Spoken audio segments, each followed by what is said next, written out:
ओम श्री हनुमते नमः। आप सभी का आपके अपनी चैनल आध्यात्मिक सागर में बहुत बहुत स्वागत है। आज मंगलवार को सुनिए हनुमान जी की कथा। एक नगर में एक वृद्धा रहती थी।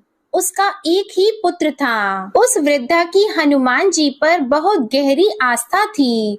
वह हर मंगलवार का व्रत रखती थी और हनुमान जी की पूजा आराधना करती थी।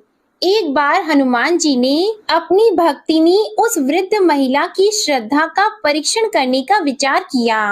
हनुमान जी साधु का वेश धारण कर वृद्धा के घर गए और पुकारने लगे कि है कोई हनुमान भक्त जो हमारी इच्छा पूर्ण करे। तब आवाज उस वृद्धा के कान में पड़ी। पुकार सुनकर वृद्धा जल्दी से बाहर आई और साधु को प्रणाम कर बोली, आज्ञा महाराज। हनुमान वेशधारी साधु बोले, मैं भूखा हूँ, भोजन करूंगा, तुम थोड़ी सी जमीन लीप दो। वृद्धा दुविधा में पड़ गई।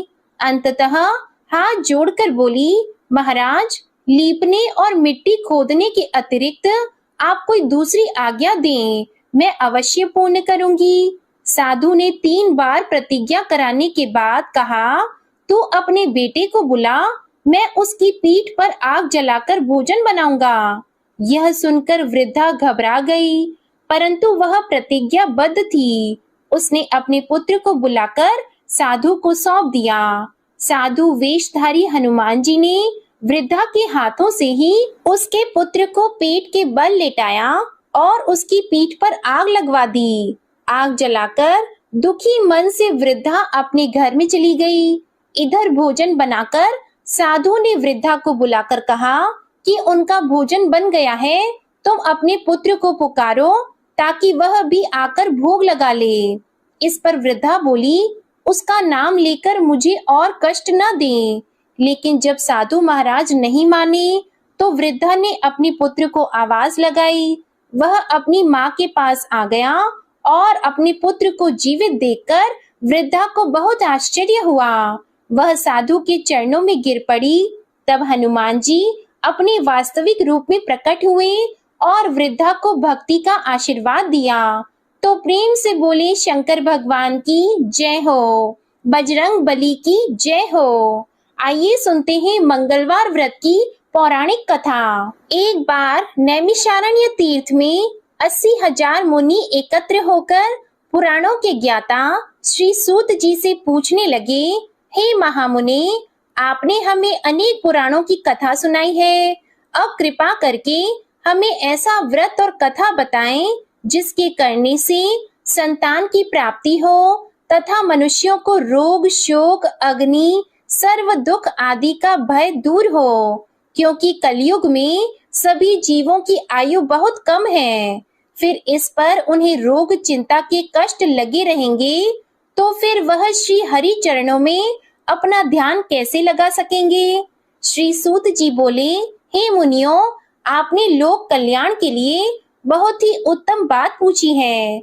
एक बार युधिष्ठिर ने भगवान श्री कृष्ण से लोक कल्याण के लिए यही प्रश्न किया था। भगवान श्री कृष्ण और युधिष्ठिर का संवाद तुम्हारे सामने कहता हूँ, ध्यान पूर्वक सुनो।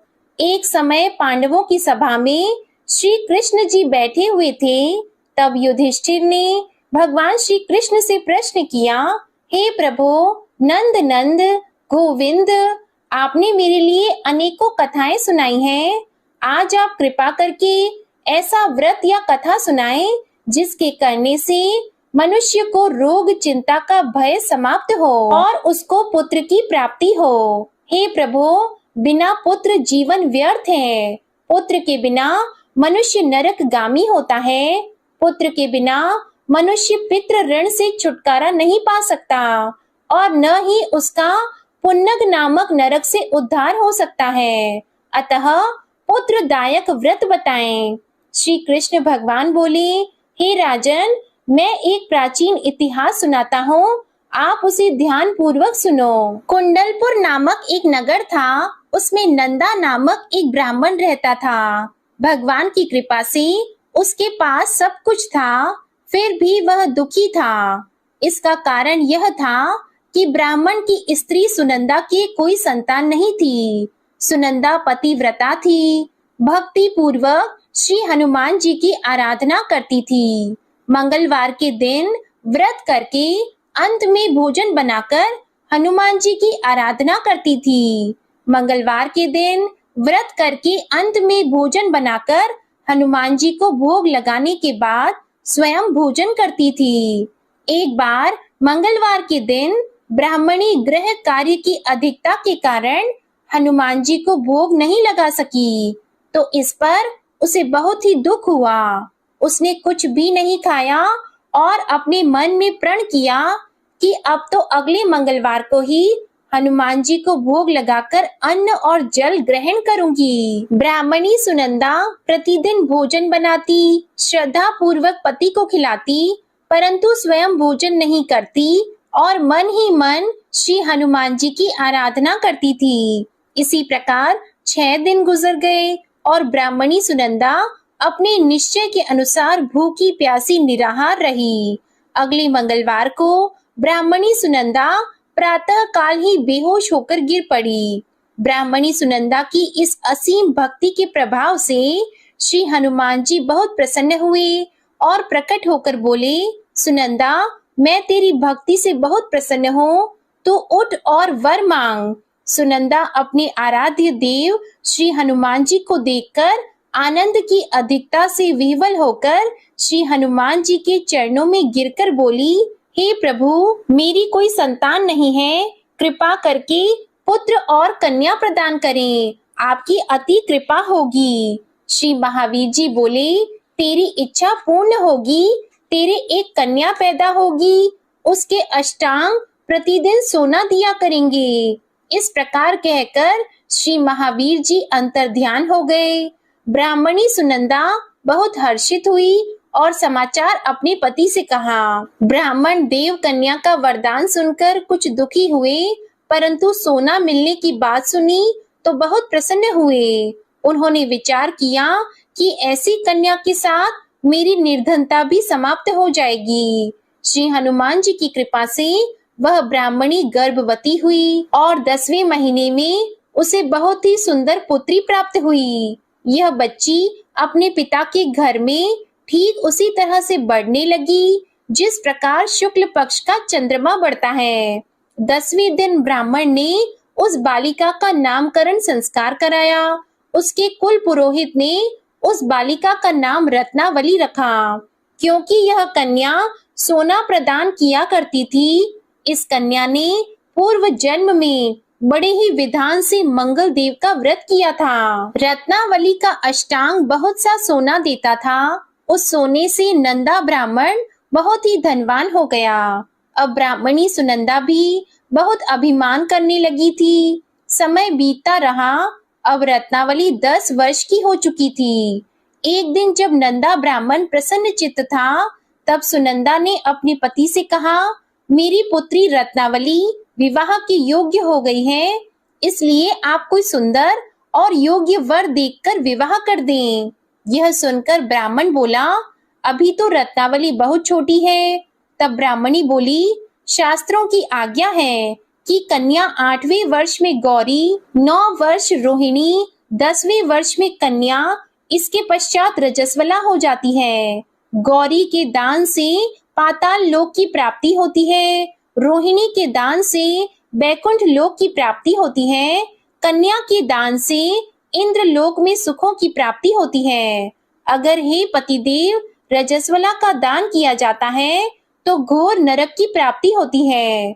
इस पर ब्राह्मण बोला, अभी तो रत्नावली मात्र 10 ही वर्ष की है और मैंने तो 16-16 साल की कन्याओं के विवाह कराए हैं, अभी जल्दी ही क्या है। तब ब्राह्मणी सुनंदा बोली, आपको तो लोभ अधिक हो गया है लगता है। अगर 11वें वर्ष में विवाह नहीं होता है तो उसमें मासिक धर्म के रक्त का पिता और बड़े भाई को पान करना पड़ता है। शास्त्रों में कहा गया है कि माता, पिता और बड़ा भाई रजस्वला कन्या को देखते हैं तो वह अवश्य ही नरकगामी होते हैं। तब ब्राह्मण बोला, अच्छी बात है, कल मैं अवश्य ही योग्य वर की तलाश में अपना दूत भेजूंगा। दूसरे दिन ब्राह्मण ने अपने दूत को बुलाया और आज्ञा दी कि जैसी सुंदर मेरी कन्या है वैसा ही सुंदर वर उसके लिए तलाश करो। दूत अपने स्वामी की आज्ञा पाकर निकल पड़ा। पंपई नगरी में उसने एक सुंदर लड़के को देखा। यह बालक एक ब्राह्मण परिवार का बहुत गुणवान पुत्र था। इसका नाम सोमेश्वर था। दूत ने इस सुंदर और गुणवान ब्राह्मण पुत्र के बारे में अपने स्वामी को पूर्ण विवरण दिया। ब्राह्मण नंदा को भी सोमेश्वर अच्छा लगा और फिर एक शुभ मुहूर्त में विधि पूर्वक कन्यादान करके ब्राह्मण संतुष्ट हुए। परंतु ब्राह्मण के मन में तो लोभ समाया हुआ था। उसने कन्यादान तो कर दिया था, पर वह बहुत ही खिन्न था। उसने विचार किया कि रत्नावली तो अब चली जाएगी और मुझे इससे जो सोना मिलता था वह अब मिलेगा नहीं। मेरे पास जो धन था कुछ तो इसके विवाह में खर्च हो गया और जो शेष बचा है वह भी कुछ दिनों के बाद समाप्त हो जाएगा। मैंने तो इसका विवाह करके बहुत बड़ी भूल कर दी है। अब कोई ऐसा उपाय हो कि रत्नावली मेरे घर में ही बनी रहे, अपनी ससुराल न जाए। लोभ रूपी राक्षस ब्राह्मण के मस्तिष्क पर छाता जा रहा था। रात भर अपनी शैया पर बेचैनी से करवटें बदलते बदलते उसने एक बहुत ही क्रूर निर्णय लिया। उसने विचार किया कि जब रत्नावली को उसका पति सोमेश्वर अपने घर के लिए जाएगा तो वह मार्ग में छिपकर सोमेश्वर का वध कर देगा और अपनी लड़की को अपने घर ले आएगा, जिससे नियमित रूप से उसे सोना भी मिलता रहेगा और समाज का कोई मनुष्य उसे दोष भी नहीं दे सकेगा। जब अगले दिन सुबह हुई तो नंदा और सुनंदा ने अपने जमाई तथा लड़की को बहुत सारा धन देकर विदा किया। सोमेश्वर अपनी पत्नी रत्नावली को लेकर ससुराल से अपने घर की तरफ चल दिया। ब्राह्मण नंदा महालोभ के वशीभूत होकर अपनी मति खो चुका था। पाप पुण्य का उसे विचार नहीं रहा था। अपने भयानक और क्रूर निर्णय को कार्य रूप देने के लिए उसने अपने दूत को मार्ग में अपनी जमाई का वध कराने के लिए भेज दिया था, ताकि रत्नावली से प्राप्त होने वाला सोना उसे हमेशा मिलता रहे और वो कभी निर्धन न हो। ब्राह्मण के दूत ने अपने स्वामी की आज्ञा का पालन करते हुए उसके जमाई सोमेश्वर का मार्ग में ही वध कर दिया। समाचार प्राप्त कर ब्राह्मण नंदा मार्ग में पहुंचा और रोती हुई अपनी पुत्री रत्नावली से बोला, हे पुत्री, मार्ग में लुटेरों ने पति का वध कर दिया है। भगवान की इच्छा के आगे किसी का वश नहीं चलता है। अब तू घर चल, वहां पर ही रहकर शेष जीवन व्यतीत करना। जो भाग्य में लिखा है वही होगा। अपने पति की अकाल मृत्यु से रत्नावली बहुत दुखी हुई। करुण क्रंदन और रुदन करती हुई अपने पिता से बोली, हे पिताजी, इस संसार में जिस स्त्री का पति नहीं है उसका जीना व्यर्थ है। मैं अपने पति के साथ ही अपने शरीर को जला दूंगी और सती होकर अपने इस जन्म को, माता पिता के नाम को तथा सास ससुर के यश को सार्थक करूंगी। ब्राह्मण नंदा अपनी पुत्री रत्नावली के वचनों को सुनकर बहुत दुखी हुआ। विचार करने लगा कि मैंने व्यर्थ ही जमाई वध का पाप अपने सिर लिया है। रत्नावली तो उसके पीछे अपने प्राण तक देने को तैयार है। मेरा तो दोनों तरफ से मरण हो गया। धन तो अब मिलेगा नहीं। जमाई वध के पाप के फलस्वरूप यम यातना भुगतनी पड़ेगी। यह सोचकर वह बहुत ही दुखी हुआ। सोमेश्वर की चिता बनाई गई। रत्नावली सती होने की इच्छा से अपने पति का सिर अपनी गोद में रखकर चिता में बैठ गई। जैसे ही सोमेश्वर की चिता को अग्नि लगाई गई, वैसे ही प्रसन्न होकर मंगल देव वहां प्रकट हुए और बोले, हे रत्नावली, मैं तेरी पति भक्ति से बहुत प्रसन्न हूँ, तू वर मांग। तब रत्नावली ने अपने पति का जीवन दान मांगा। मंगल देव बोले, रत्नावली, तेरा पति अजर अमर है, यह महाविद्वान भी होगा और इसके अलावा तेरी जो इच्छा हो वह वर मांग। तब रत्नावली बोली, हे ग्रहों के स्वामी, यदि आप मुझ पर प्रसन्न हैं तो मुझे यह वरदान दीजिए कि जो भी मनुष्य मंगलवार के दिन प्रातः काल लाल पुष्प, लाल चंदन से पूजा करके आपका स्मरण करेगा, उसको रोग व्याधि नहीं होगी, स्वजनों से कभी वियोग नहीं होगा, सर्प, अग्नि तथा शत्रुओं का भय नहीं रहेगा, और जो स्त्री मंगलवार का व्रत करेगी वह कभी विधवा नहीं होगी। मंगल देव ने तथास्तु कहकर अंतर ध्यान हो गए। सोमेश्वर मंगल देव की कृपा से जीवित हो उठा। रत्नावली अपने पति को पुनः प्राप्त कर बहुत प्रसन्न हुई और मंगल देव का व्रत प्रत्येक मंगलवार को करके व्रतराज और मंगल देव की कृपा से इस लोक में सुख ऐश्वर्य को भोगते हुए अंत में अपने पति के साथ स्वर्ग लोक को गई। प्रेम से बोलिए जय श्री हनुमान। आइए अब सुनते हैं श्री राम नाम की महिमा। लंकापति रावण के वध के बाद जब अयोध्यापति प्रभु श्री राम की कीर्ति दूर दूर तक फैल रही थी और वह मर्यादा पुरुषोत्तम कहलाने लगी थी, तब एक दिन महादेव शिव की इच्छा भी मर्यादा पुरुषोत्तम श्री राम से मिलने की हुई। पार्वती जी को संग लेकर महादेव जी कैलाश पर्वत से उतरकर अयोध्या नगरी के रास्ते पर चल पड़े। भगवान शिव और माँ पार्वती को अयोध्या आया देखकर राम जी बहुत खुश हुए। माता जानकी ने उनका उचित आदर सत्कार किया और स्वयं भोजन बनाने के लिए रसोई में चली गई। इस बीच भगवान शिव ने श्री राम जी से पूछा, आपके सेवक हनुमान जी दिखाई नहीं दे रहे हैं। तब श्री राम बोले, वे बगीचे में हैं।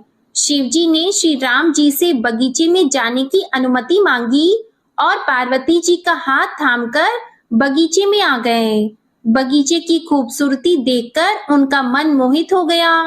आम के एक घने वृक्ष के नीचे हनुमान जी दीन दुनिया से बेखबर गहरी नींद में सोए हुए थे और एक लय में खर्राटों से राम नाम की ध्वनि उठ रही थी। चकित होकर शिवजी और माता पार्वती एक दूसरे की ओर देखने लगे। माता पार्वती मुस्कुरा उठी और वृक्ष की डालियों की ओर इशारा किया। राम नाम सुनकर पेड़ की डालियां भी झूमने लगी थी और इनके बीच से भी राम नाम उच्चारित हो रहा था। शिवजी इस राम नाम की धुन में मस्त मगन होकर खुद भी राम राम कहकर नाचने लगे। माता पार्वती जी ने भी अपने पति का अनुसरण किया और अपने कोमल पैर थिरकाने लगी। शिवजी और माता पार्वती जी के नृत्य से ऐसी झनकार उठी कि स्वर्ग लोक के देवता गण भी आकर्षित होकर बगीचे में आ गए और राम नाम की धुन में सभी मस्त हो गए। माता जानकी भोजन तैयार करके प्रतीक्षा कर रही थी, परंतु संध्या घिरने पर भी अतिथि नहीं पधारे। तब अपने देवर लक्ष्मण जी को बगीचे में भेजा। लक्ष्मण जी तो स्वयं को श्री राम का सेवक ही मानते थे, इसलिए बगीचे में आकर जब उन्होंने धरती पर स्वर्ग का नजारा देखा तो स्वयं भी राम नाम की धुन में झूम उठे। महल में माता जानकी जी परेशान हो रही थी कि अभी तक भोजन ग्रहण करने कोई भी क्यों नहीं आया। उन्होंने श्री राम जी से कहा, भोजन ठंडा हो रहा है, चलिए हम ही जाकर बगीचे में से सभी को ले आएं।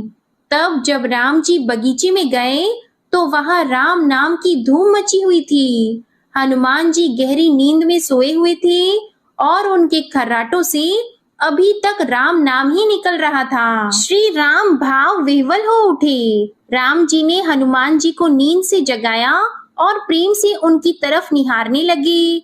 हनुमान जी प्रभु को आया देखकर शीघ्रता से उठकर खड़े हो गए। नृत्य की सभा भंग हो गई। शिव जी खुले कंठ से हनुमान जी की राम भक्ति की सराहना करने लगे।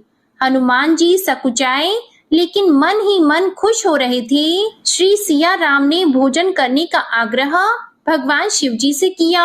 सभी लोग महल में भोजन करने के लिए चल पड़े। माता जानकी जी भोजन परोसने लगी। हनुमान जी को भी श्री राम जी ने पंक्ति में बैठने का आदेश दिया। हनुमान जी बैठ तो गए, परंतु आदत ऐसी थी कि राम जी के भोजन परोसने के उपरांत ही सभी लोग भोजन करते थे। आज श्री राम के आदेश से पहले भोजन करना पड़ रहा था। माता जानकी हनुमान जी को भोजन परोसती जा रही थी, परंतु हनुमान जी का पेट ही नहीं भर रहा था।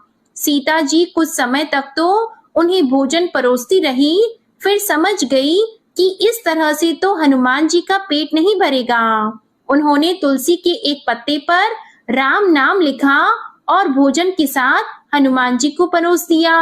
तुलसी पत्र खाते ही हनुमान जी को संतुष्टि मिली और वह भोजन खाकर उठकर खड़े हो गए।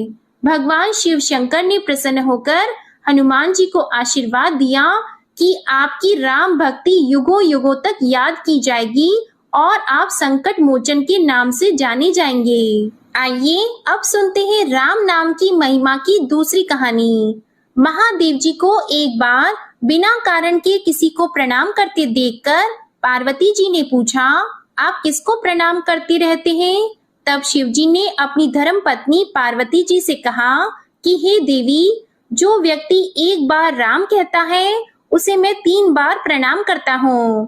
पार्वती जी ने एक बार शिव जी से पूछा, आप शमशान में क्यों जाते हैं और ये चिता की भस्म शरीर पर क्यों लगाते हैं? उसी समय शिव जी पार्वती जी को शमशान ले गए। वहां एक शव अंतिम संस्कार के लिए लाया गया। लोग राम नाम सत्य है कहते हुए शव को ला रहे थे।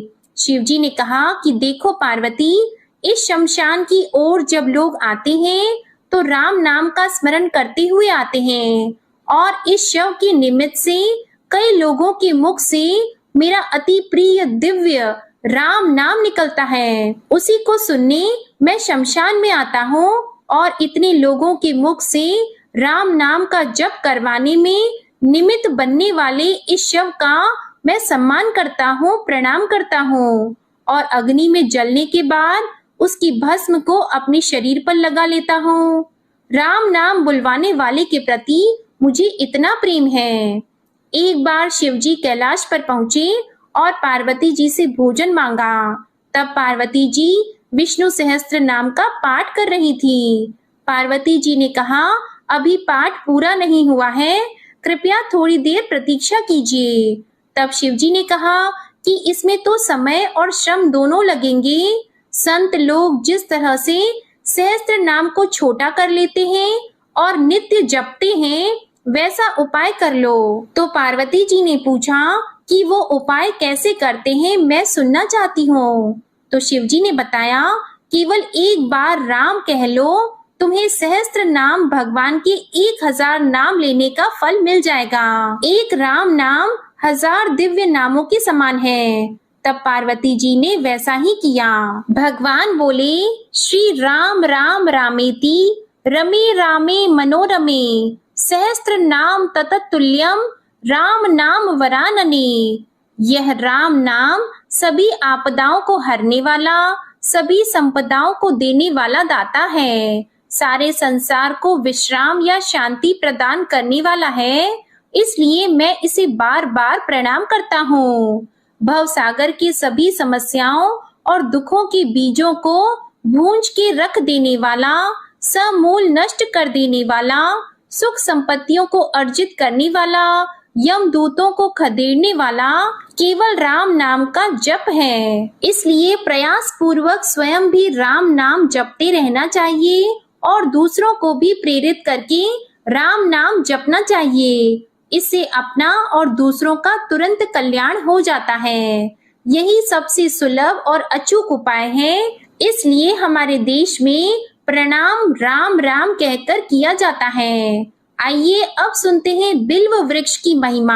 एक बार नारद जी ने भोलेनाथ जी की स्तुति करके पूछा कि प्रभु, आपको प्रसन्न करने के लिए सबसे उत्तम और सुलभ साधन क्या है? हे त्रिलोकीनाथ, आप तो निर्विकार और निष्काम हैं। आप सहज ही प्रसन्न हो जाते हैं। फिर भी मेरे जानने की इच्छा है कि आपको क्या प्रिय है, तब शिव जी बोले, नारद जी, वैसे तो मुझे भक्त के भाव सबसे प्रिय हैं, फिर भी आपने पूछा है तो मैं बताता हूँ। मुझे जल के साथ साथ बिल्व पत्र बहुत प्रिय हैं। जो अखंड बिल्व पत्र मुझे श्रद्धा से अर्पित करते हैं, मैं उन्हें अपने लोक में स्थान देता हूँ। नारद जी भगवान शंकर और माता पार्वती की वंदना करके अपने लोक को चले गए। उनके जाने के पश्चात पार्वती जी ने शिव जी से पूछा कि हे प्रभु, मेरी ये जानने की बड़ी तीव्र इच्छा हो रही है कि आपको बेल पत्र इतने प्रिय क्यों हैं? कृपा करके मेरी जिज्ञासा को शांत कीजिए। तब शिव जी बोले, हे शिवे, बिल्व के पत्ते मेरी जटा के समान हैं। उसका त्रिपत्र यानी 3 पत्ते ऋग्वेद, यजुर्वेद और सामवेद हैं। शाखाएं समस्त शास्त्र का स्वरूप है। बिल्व वृक्ष को आप पृथ्वी का कल्प वृक्ष समझें, जो ब्रह्मा, विष्णु और शिव स्वरूप हैं। हे पार्वती, स्वयं महालक्ष्मी जी ने शैल पर्वत पर बिल्व वृक्ष रूप में जन्म लिया था। इस कारण भी बेल का वृक्ष मेरे लिए अति प्रिय है। महालक्ष्मी जी ने बिल्व का रूप धरा, ये सुनकर पार्वती जी कौतूहल में पड़ गईं और पार्वती जी कौतूहल से उपजी जिज्ञासा को रोक न पाईं। उन्होंने पूछा, देवी लक्ष्मी ने आखिर बिल्व वृक्ष का रूप क्यों लिया? आप ये कथा विस्तार से कहें। तब भोलेनाथ ने देवी पार्वती जी को कथा सुनाना आरंभ किया। हे देवी, सतयुग में ज्योति रूप में मेरे अंश का रामेश्वर लिंग था।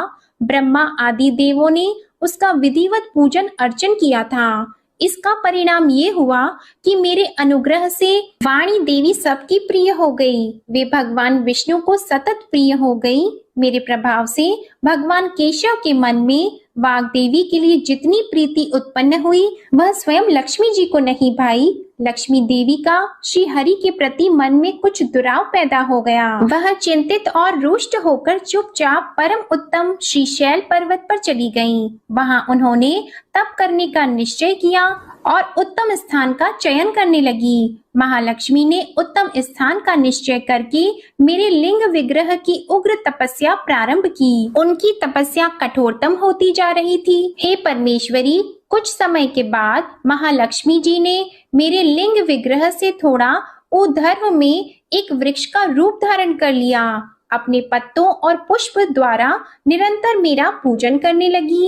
इस तरह महालक्ष्मी जी ने लाखों वर्षों तक घोर आराधना की। अंततः उन्हें मेरा अनुग्रह प्राप्त हुआ। मैं वहां प्रकट हुआ और देवी से इस घोर तप की आकांक्षा पूछकर वर देने को तैयार हुआ।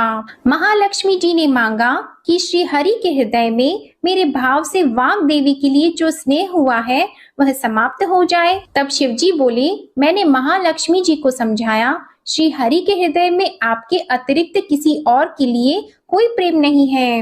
वाग देवी के प्रति उनका प्रेम नहीं अपितु श्रद्धा है। यह सुनकर लक्ष्मी जी प्रसन्न हो गईं और पुनः श्री विष्णु के हृदय में स्थित होकर निरंतर उनके साथ विहार करने लगी। हे पार्वती, महालक्ष्मी के हृदय का एक बड़ा विकार इस प्रकार दूर हो गया। इस कारण हरिप्रिया उसी वृक्ष रूप में सर्वदा अतिशय भक्ति से भरकर यत्न पूर्वक मेरी पूजा करने लगी। हे पार्वती, इसी कारण विश्व का वृक्ष, उसके पत्ते, फल, फूल आदि मुझे बहुत प्रिय हैं। मैं निर्जन स्थान में बिल्व वृक्ष का आश्रय लेकर रहता हूँ। बेल वृक्ष को सदा सर्व तीर्थ में एवं सर्व देवमय मानना चाहिए। बिल्व पत्र, बिल्व फूल, बिल्व वृक्ष अथवा बिल्व काष्ठ के चंदन से जो मेरा पूजन करता है वह भक्त मेरा अति प्रिय है। बिल्व वृक्ष को शिव के समान ही समझो। वह मेरा शरीर है जो बिल्व पर चंदन से मेरा नाम अंकित करके मुझे अर्पण करता है। मैं उसे सभी पापों से मुक्त करके अपने लोक में स्थान देता हूँ। हे देवी, उस व्यक्ति को स्वयं लक्ष्मी जी भी नमस्कार करती है जो मेरा पूजन करते हैं। जो बिल्व मूल में प्राण छोड़ता है उसको रुद्र देह प्राप्त होता है और ऐसे मनुष्य पर सदैव ही माता लक्ष्मी की कृपा रहती है और साथ ही साथ भगवान नारायण की कृपा भी उन पर सदैव बनी रहती है। प्रेम से बोलिए भगवान शिव और माता पार्वती की जय। आइए अब सुनते हैं मंगलवार को सुनी जाने वाली मंगला गौरी माता की पौराणिक कथा। कुरु देश में श्रुत कीर्ति नामक एक विद्वान, कीर्तिशाली, शत्रुओं का नाश करने वाला, 64 कलाओं का ज्ञाता, तथा धनुर्विद्या में कुशल राजा हुआ था। पुत्र के अलावा अन्य सभी शुभ चीजें उस राजा के पास थी, इसलिए वह राजा संतान के विषय में अत्यंत चिंतित हुआ और जब ध्यान पूर्वक देवी की आराधना करने लगा, तब उसकी कठोर तपस्या से देवी प्रसन्न हो गई और उससे यह वचन बोली कि हे सुव्रत, वर मांगो। तब श्रुतकीर्ति बोला, हे देवी, यदि आप मुझ पर प्रसन्न हो तो मुझे सुंदर पुत्र दीजिए। हे देवी, आपकी कृपा से अन्य किसी भी वस्तु का अभाव नहीं है।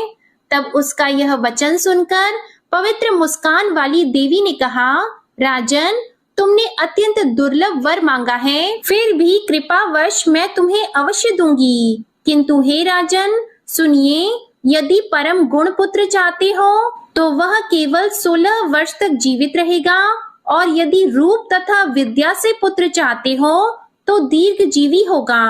देवी का यह वचन सुनकर राजा चिंतित हो उठा और पुनः अपनी पत्नी से परामर्श करके उसने गुणवान तथा सभी शुभ लक्षणों से संपन्न 16 वर्ष की आयु वाला पुत्र मांगा। तब देवी ने भक्ति संपन्न राजा से कहा, हे नृपनंदन, मेरे मंदिर के द्वार पर आम का वृक्ष है, उसका एक फल लाकर मेरी आज्ञा से अपनी पत्नी को उसे भक्षण हेतु प्रदान करो, जिससे वह शीघ्र ही गर्भ धारण करेगी, इसमें संदेह नहीं है। प्रसन्न होकर राजा ने वैसा ही किया और उसकी पत्नी ने गर्भ धारण कर लिया। 10वें महीने में उसने देवतुल्य सुंदर पुत्र को जन्म दिया। तब हर्ष तथा शोक से युक्त राजा ने बालक का जात कर्म आदि संस्कार किया और शिव का स्मरण करते हुए उसका नाम चिरायु रखा। इसके बाद पुत्र के 16 वर्ष के होने पर पत्नी सहित राजा चिंता में पड़ गए और वे विचार करने लगे कि यह पुत्र बड़े कष्ट से प्राप्त हुआ है और मैं इसकी दुखद मृत्यु अपने ही सामने कैसे देख सकूंगा। ऐसा विचार करके राजा ने पुत्र को उसके मामा के साथ काशी भेज दिया। प्रस्थान के समय राजा की पत्नी ने अपने भाई से कहा कि आप मेरे पुत्र को काशी ले जाइए। मैंने भगवान मृत्युंजय से पूर्व में पुत्र के लिए प्रार्थना की थी और कहा था कि हे विश्वेश, आप जगतपति की यात्रा के लिए मैं उस पुत्र को अवश्य भेजूंगी। अतः आप मेरे पुत्र को आज ही ले जाइए और सावधानी पूर्वक इसकी रक्षा कीजिएगा। अपनी बहन की यह बात सुनकर भांजे के साथ वह चल पड़ा। कई दिनों तक चलते चलते वह आनंद नामक नगर में पहुंचा। वहां सभी प्रकार की समृद्धियों से संपन्न वीरसेन नाम वाला राजा रहता था। उस राजा की एक सर्व लक्षण संपन्न युवावस्था प्राप्त मनोहर और रूप लावण्यमयी मंगला गौरी नामक कन्या थी। उत्तम सौंदर्य अभिवृद्धि को प्राप्त वह कन्या किसी समय सखियों के साथ नगर के उपवन में क्रीड़ा करने के लिए गई हुई थी। उसी समय वह चिरायु तथा उसका मामा वे दोनों भी वहां पहुंच गए और उन कन्याओं को देखने की लालसा से वहीं विश्राम करने लगे। इसी बीच विनोद पूर्वक क्रीड़ा करती हुई उन कन्याओं में से किसी एक ने कुपित होकर राजकुमारी को राणा यह कुवचन कह दिया। तब उस अशुभ वचन को सुनकर राजकुमारी ने कहा कि तुम अनुचित बातें क्यों बोल रही हो? मेरे कुल में तो इस प्रकार की कोई नहीं है। मंगला गौरी की कृपा से तथा उनके व्रत के प्रभाव से विवाह के समय जिसके सर पर मेरे हाथ से अक्षत पड़ेंगे, हे सखी, वह यदि अल्प आयु वाला भी होगा तो भी चिरंजीवी हो जाएगा। इसके बाद वे सभी कन्याएं अपने अपने घर चली गईं। उसी दिन राजकुमारी का विवाह था। बालिक देश के दृढ़ धर्मा नामक राजा के सुकेत नाम वाले पुत्र के साथ उसका विवाह निश्चित किया गया था। वह सुकेत विद्याहीन, कुरूप तथा बहरा था। तब सुकेत के साथ आए हुए उन लोगों ने विचार किया कि इस समय कोई दूसरा श्रेष्ठ वर ले जाना चाहिए और विवाह संपन्न हो जाने के बाद वहां सुकेत पहुंच जाए। तो उन लोगों ने चिरायु के मामा के पास जाकर याचना की कि आप इस बालक को हमें दे दीजिए, जिससे हमारा कार्य सिद्ध हो जाए। इस पृथ्वी पर परोपकार के समान दूसरा कोई धर्म नहीं है। तब उनकी बात सुनकर चिरायु का मामा मन ही मन बहुत प्रसन्न हुआ, क्योंकि इसने उपवन में पहले ही कन्या मंगला गौरी की बात सुन ली थी। फिर भी उसने एक बार कहा कि आप लोग इसे किस लिए मांग रहे हैं? कार्य की सिद्धि हेतु वस्त्र, अलंकार आदि मांगे जाते हैं, वर तो कहीं भी नहीं मांगा जाता। तथापि आप लोगों का सम्मान रखने के लिए मैं इसे दे रहा हूँ। इसके बाद चिरायु को वहां ले जाकर उन लोगों ने विवाह संपन्न कराया। सप्तपदी आदि के हो जाने पर रात्रि में शिव पार्वती की प्रतिमा के समक्ष उस चिरायु ने हर्ष युक्त होकर मंगला गौरी के साथ शयन किया। उसी दिन चिरायु के 16 वर्ष पूर्ण हो चुके थे और अर्धरात्रि में साक्षात काल सर्प रूप में वहां आ गया। इसी बीच संयोगवश राजकुमारी जाग गई। उसने उस महासर्प को वहां देखा और वह भय से व्याकुल होकर कांपने लगी। तभी उस कन्या ने धैर्य धारण किया, 16 उपचारों से सर्प की पूजा की और पीने के लिए उसे दूध दे दिया। उसने दीनता भरी वाणी में उस सर्प की प्रार्थना की और स्तुति की। मंगला गौरी प्रार्थना करने लगी कि मैं उत्तम व्रत को करूंगी जिससे मेरे पति जीवित रहें। यह जिस तरह से चिरकाल तक जीवित रहें, आप वैसा कीजिए। इतने में सर्प वहां स्थित एक कमंडल में प्रवेश कर गया और उस मंगला गौरी ने अपनी कंचुकी से उस कमंडल का मुंह बांध दिया। इसी बीच उसका पति अंगड़ाई लेकर जाग गया और अपनी पत्नी से बोला, हे प्रिये, मुझे भूख लगी है। तब वह अपनी माता के पास जाकर खीर, लड्डू आदि ले आई और उसके द्वारा दिए भोज्य पदार्थ को उसने प्रसन्न मन होकर खाया। भोजन के बाद हाथ धोते समय उसके हाथ से अंगूठी गिर पड़ी। तांबूल खाकर वह पुनः सो गया। उसके बाद मंगला गौरी कमंडल को फेंकने के लिए जाने लगी। विधि की कैसी गति है कि उस कमंडल में से बाहर की ओर जगमग करती हुई हार कांति को देखकर वह आश्चर्यचकित हो गई। घट में स्थित उस हार को उसने अपने कंठ में धारण कर लिया। इसके बाद कुछ रात शेष रहते ही चिरायु का मामा आकर उसे ले गया। इसके बाद वर पक्ष के लोग सुकेत को वहां ले आए। उसे देखकर मंगला गौरी ने कहा कि यह मेरा पति नहीं है। तब उन सभी ने उससे कहा कि हे शुभे, तुम यह क्या बोल रही हो? यहाँ तुम्हारा कोई परिचायक हो तो उसे हम लोगों को बताओ। मंगला गौरी बोली, जिसने रात में 9 रत्नों से बनी अंगूठी दी है, उसकी अंगुली में इसे डालकर परिचायक निशानी देख ले। मेरे पति ने रात्रि में मुझे जो हार दिया था, उसके रत्नों का समुदाय कैसा है, उस बात को ये बताएं। ये तो कोई अन्य ही है। इसके अलावा रात में परस्पर भाषण तथा भोजन आदि जो कुछ किया गया था, उसे भी यह बता दें, तब यह निश्चय ही मेरे पति हैं। इस प्रकार उसका वचन सुनकर सभी ठीक है कहने लगे, किंतु जब एक भी बात ना मिली, तब सभी ने सुकेत को उसका पति होने से निषिद्ध कर दिया और वर पक्ष वाले जिस तरह से आए थे उसी तरह से चले गए। उसके बाद अपने वंश को बढ़ाने वाली महान यश से संपन्न तथा परम मनस्वी मंगला गौरी के पिता ने अन्न पान आदि का सत्र चलाया। उन्होंने वर पक्ष का वृतांत कानों कान सुन लिया कि स्वरूप से कुरूप होने के कारण लोगों के द्वारा किसी अन्य को वर के रूप में आदर पूर्वक लाया गया था। तब उन्होंने अपनी कन्या को पर्दे के भीतर बिठा दिया।